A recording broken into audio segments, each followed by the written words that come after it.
Oh guys, dali oh. Mag-record na tayo. Pasok na kayo. Dali, ayusin nyo. Ayan. Traffic ba ako guys? Okay lang. Pag-init. Init. Ayan, maganda na ba ako dyan? Tagal pa yan, te? Oh guys, rolling na ha. Ay, bilis naman natin ate. Hindi ko.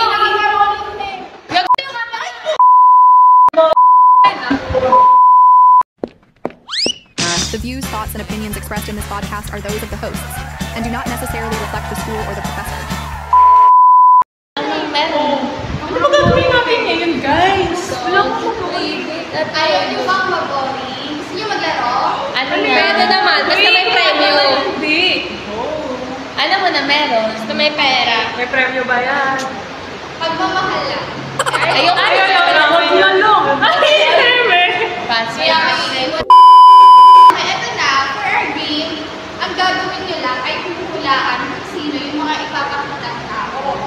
Galingan niyo kasi these are known Filipino musical theater actors and actresses who perform significant roles not just locally, but Competitive also pa naman internationally. So ano, ready na ba? Ready? Go! Okay, for our first picture. OMG, mine. Raise na lang. Galing! Parang pilik mata niya kilala. Okay, ba't ito na kayo sagot raw may nabagtas? Hindi pala siya kasama. I perform internationally. Yeah. Saan? Lemon syrup. Leme sarap. Syrup. Okay, for our next. Sige, go. Kilala mo yun? Mine! Oh. Christian. Diyan do? Christian Bautista. Akala ko yan do. Akala ko yan do. Okay, ito. For sure, hindi Si niyo Mayor kilala. pa lang. Tingin. Hindi niyo kilala. Hinahamon mo kami ah. Wala kami hindi kilala. Ay! Ay! Talaga kilala! Wait lang guys, sabay-sabay. Sabay-sabay. Ready sa isa. 1, 2, 3. Lea Salonga. Oh. Coach ni Pelin dati. Saan ang kaboy? Sample na. Sample. Okay, for our last picture, naku, sigurado hindi niyo na ito mahuhulaan. Hindi mo sure. Hindi mo sure. Ayan. Sige, go. Ay, wait lang. Kabilang angle. Kabilang angle. Mga ka 45 degrees. Tingin nga. Side. Konti pa nga, konti pa. Sino yan, best? Familiar Yung ano wala? Yung clue. Gusto niyo? Clue. Wait lang po, sige. Ito. Self-proclaimed. Naging parte siya ng musical sa Ang Huling Elf. Oo. Mine. Wow. Pwede first name lang. Sheila. Ay, be. Sheila Gumamela. Ay, iba ba? Bakat po, bakat. Last mo na yan, naka. Sheila. Last na yan ah. Sheila. Wait, tanda ka. Sheila Batumbakan. Uy, ganyan. Naklase kayo ng grade 3. Sheila Francisco.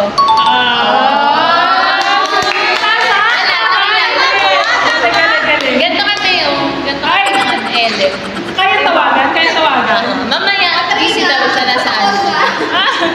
Nasa practice sa rehearsal. Alam ko din yung Leonardo Never Dies. Ito yung comedy drama ka. And actually, nag-premiere din siya dun sa noong 2020 dun sa Sundance Film Festival. Grabe yung achievement. Grabe ang amazing niya talaga. And alam ko rin, it was also premiered in the Opening of Agency Malaya Independent Film Festival in the same year. Kaya parang sobrang husay niya mga ate ko.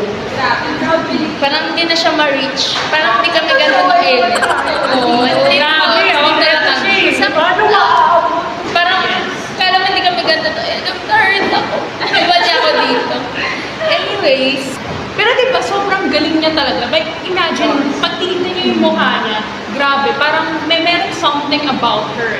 Yeah. Like, pero hindi mo siya kilala, mamamama sa That's true. Pero hindi rin nakakagulat na bigla siyang sumakses talaga kasi magaganda yung mga roles na ano niya, project sobrang nakukuha niya. And may justice talaga pag siya yung nag-perform. That's true, no? Tapos, alam nyo, for me, sobrang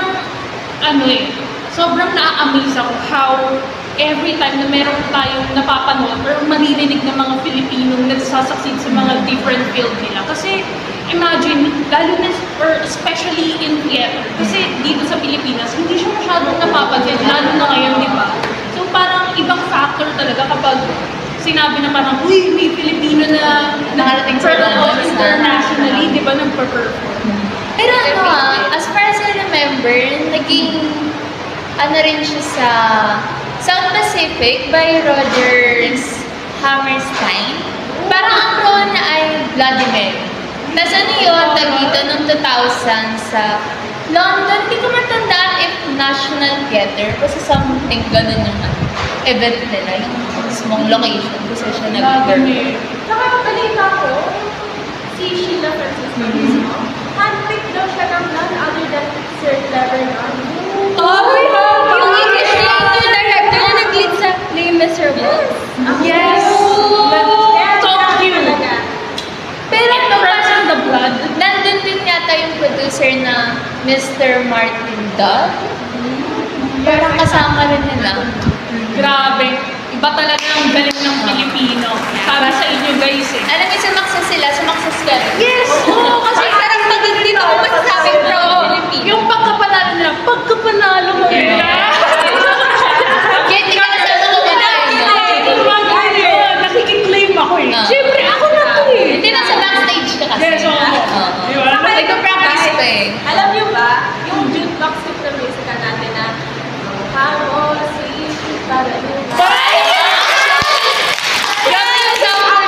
Sheila Francisco in the making. Siya rin ang naging actor dun sa movie na yun. Ay, sa music video na rin rather. Kaya grabe talaga yung naging Tapos parang nandun din yata siya sa musical ng The Bar Boys. Yung mga about law students. Tapos ang role niya doon is yung professor na terror. Parang Professor Justice Hernandez. Yes, napanood ko siya. Wait, hindi ba may movie yung Bar Boys? Yes, exactly. Napanood ko siya mga 6 ito.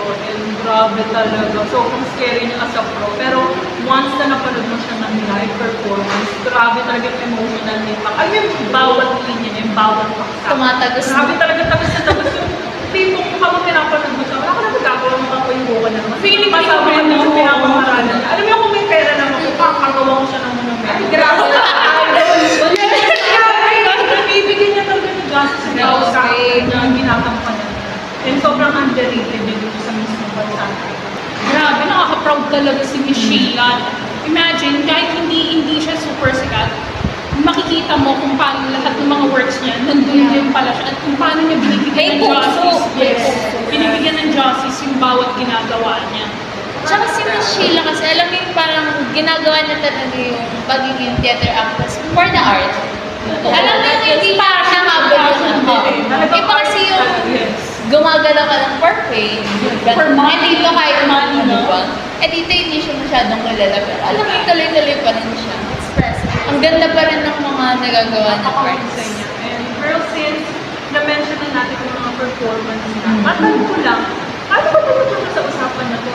Specifically sa mga magagaling na theater actors kagaya ni Sheila. Ano ba yung mga nag-influence niya sa iba't ibang aspect na meron ng tao? Mga ganitong usapan kasi talaga. Kailangan na-open na natin siya. Lalo na sa mga bansa kagaya sa atin, ito, sa Pilipinas. Yung mga ganitong type kasi ng art, alam mo hindi siya appreciated. Yes. Tapos, kailangan na rin natin mag-express kasi ng appreciation sa mga story writers. And also, lalo din sa mga actors, sa mga gumagana. Kasi isipin nyo kung walang actor, hindi naman mabibigyan ng buhay yung kwento. Tapos yung mga manonood, tayong audience, hindi rin tayo makakakuha ng iba't ibang perspective per story.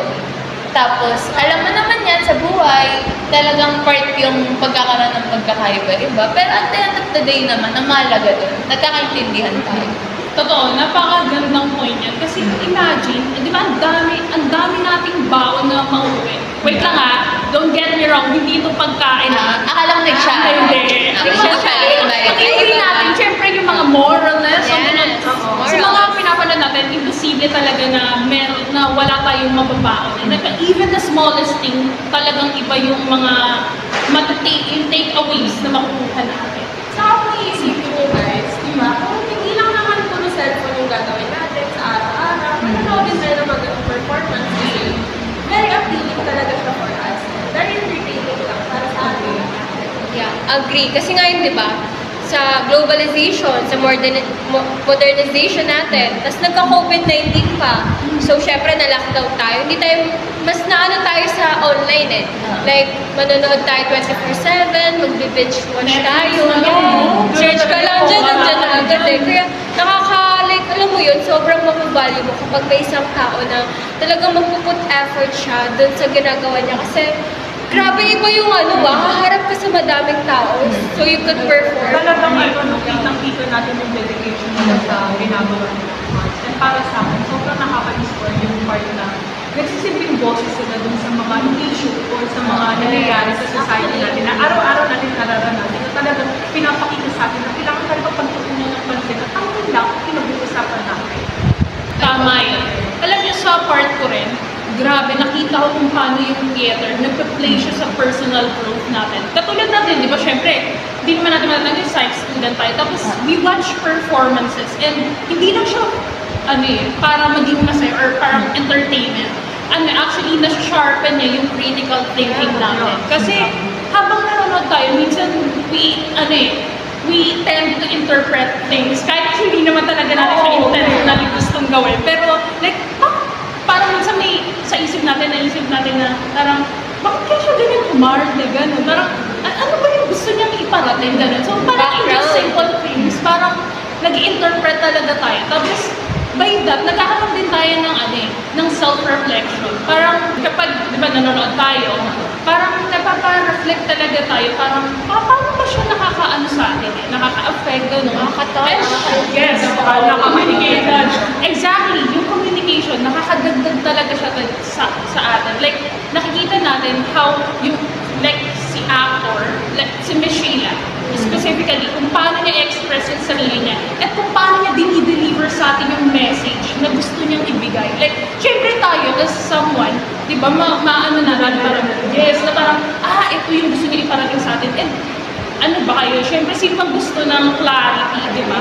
Kahit naman ako, gusto ko ng clarity and connection with other people. And by that, syempre, pag nanonood tayo sa theater, may mga friends tayo na pwedeng makita, gano'n. And, malay mo, yung katabi mo ang lawar.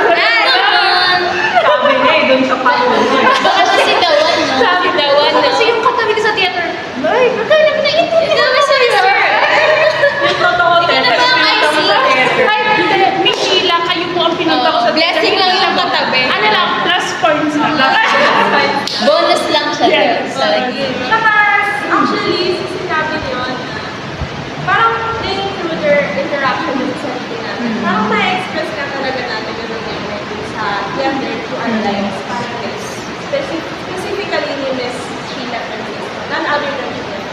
Kasi kapag pag-uusapan naman natin yung pagkakaroon ng cultural influence ni Miss Sheila, yung pagganap niya ng Bloody Mary, kasi yung show na yun, nagtakal sila about sa racial prejudice, kasi parang nagkakaroon ng discrimination sa mga lahi. Alam mo yun, through playing that role, nagiging boses na siya para maiwasan natin yung pagiging discriminating pagdating sa mga lahi. Lalo na dito sa Pilipinas, di ba? Makakita ka lang ng mukhang foreign na, aangat na daw ang buhay. Kasi may abang na. Mag-aangat sa atin. Tapos parang, alam mo yun, dun sa pagkakaroon ng role ni Miss Sheila ng ganong dito, nakakatulong siya na unti-unti natin, hindi man completely, hindi naman agad-agad, pero natatanggal yung stereotypes. Bale, eye-opener talaga siya. Kasi, parang in general, kasi yung mga pinapakita nila, real-life situations. So, bilang audience, mapapa-reflect ka talaga kung yung values mo, yung morals mo in life, alive ka ba? Alam nyo, tapos di ba bukod nga sa katulad din na nasabi kanina na yung theater, hindi na siya for entertainment. And of course, more than that, nakakatulong siya sa atin kung paano niya mas-shape paano tayo mag-isip eh. We think, kung paano tayo mag-isip as a society. Society! Yes, Sheila Francis, Yes. para sa akin, she is more than a great reporter. Siya yung Beyond. na yung yeser, hindi lang entablado. Ang dami pwedeng ipakita. Ang dami nilang pinapakita na hindi natin masyadong pinuputulan ng pansilan. Hindi natin pinuputusan. Yes, that's right. Kasi makikita natin na kung paano tayo, parang siyang pag nanonood tayo sa theater, parang binibigyan niya rin, sobrang powerful niya, binibigyan niya tayo ng mirror. Pero hindi yung flattering na mirror, parang, uy, ganda ko, gano'n. Hindi May added. Pero, Bonus lang, bonus. yes. Pero yung tipong, ganito pa talaga tayo, ganun. Kasi nagkakaroon talaga tayo ng, yes, di ba, na parang, ganito pa talaga, parang, this is Ganito where pala yung ganito ba mag-start yung change? Parang gano'n. And then marirealize natin na parang yung theater, it makes us see things clearer, a more clear version na parang even the messy parts, makikita natin and who knows, diba? Maybe it is a push, ito yung push na kailangan natin para to do something, para kumilos tayo na tayo itself magiging advocate for watching these theaters, katulad ni Miss Sheila, maano natin, alam mo yun, mas makilala natin. And actually, going back sa natin ni Alex, natakot din yung moral emotional influence na. Tapos dun sa naman, sa emotional influence ni Miss Sheila. Kasi alam mo yung iba-iba tayo ng way ng pagharap sa problema. Merong mga taong nakaka-cope, pero hindi natin may tatanggihan na may mga taong alam mo yung nalulumok talaga. Parang ano ba yun, ngayon talaga sa time natin na to, kailangan na nating tanggapin na pwede yung iba kaya nilang mag-bounce back agad after facing a problem. Pero merong ibang tao na parang, alam mo, kailangan pang tulungan. Kailangan natin silang tulungan kapag, alam mo yun, na-reach na nila yung rock bottom ng buhay nila. Then it's a moral din. Since nabanggit ko nga ng mga tao na nagugulang mo. Yung theater ang nakikinulo kasi diba, ang dami sa atin na takot and wala talagang kakalitan. Kasi kasi nagsalita, parang pagtitingin na mas tinanggalan na tayo ng karapatan ng magsalita. And yung sa mga theater, yung pinapakita nyo, hindi lang yung basta kape, hindi lang yung basta sa entablado. Talaga may mensahe. Oo, diba? Parang there's something about it kapag nag-perform sila dito na parang, eto, hindi lang to basta parang so, alam niyo, may mga social issues sila na tinatalaga sa fire. Parang sa tayo na parang sisibing boses sa mga tao, hindi na makapagsalita. Kumbaga, hindi lang sila umaarte talaga. Talagang may mensahe. Lahat ng linang binibitawan nila, may laman talaga. Saka hindi para sa sarili lang nila. yes. Pwede rin doon pumasok actually yung mga tao. Sila yung mahihitaan para na-express nila yung mga natakot nila. Sila mga minority. Ganun. Grabe. Masyado marami rin itong napag-usapan natin para sa Parang Alam mo, energy ka din pag Yes, gumanda. parang Self-reflection. siya malang Miss Universe. Oo, sabi siya. Tingnan ko lang na lang. Thank you for that wonderful question. Sheila Francisco in the making. At sino ang next na kakanta? Lemmy sarap din to. Naka-inline na ako dito. Ngayon kasi miserable pala. Di ba? Miserable pala. Pwede ba Lemmy sarap? At least, masarap. Ang sarap-sarap mo ng... Ngayon, ano gagawin natin? Ngayon, Feel ko, Yes. sa naging usapin natin ngayon, feel ko mas naging open talaga tayo. Na yung entablado, hindi lang siya entablado na word. Madami siyang outlet siya ng hindi lang ng performers, pati ng mga actors, outlet din siya ng mga audience. Kaya Tsaka yung ganda mismong mga nag-work behind the scenes, yung mga scriptwriter, lalo na yun kasi sa kanila nang gagaling lahat ng sa mga lightings, diba? They're all interconnected eh. Lahat talaga hindi magiging successful isang play kung wala talaga yung behind the scenes, the performers, the audience of course. Diba? Parang, syempre sino manonood kung wala naman din audience. Alam mo, dyan tayo, saya-saya tayo dyan. Para kanino? And speaking of yung influence, hindi lang pagdating sa audience. Sa mga susunod din natin yung mga artists gaya ng Sheila Francisco. Kasi nakakatuwa yung mga artists na reality. Sobrang tapang. Yung pinapakita nila. Hindi lang yung basta-basta. Talagang realidad yung maraming tao lang. Possible. Hindi lang Possible pa nga naman nangyari na sa masa ka na Oo.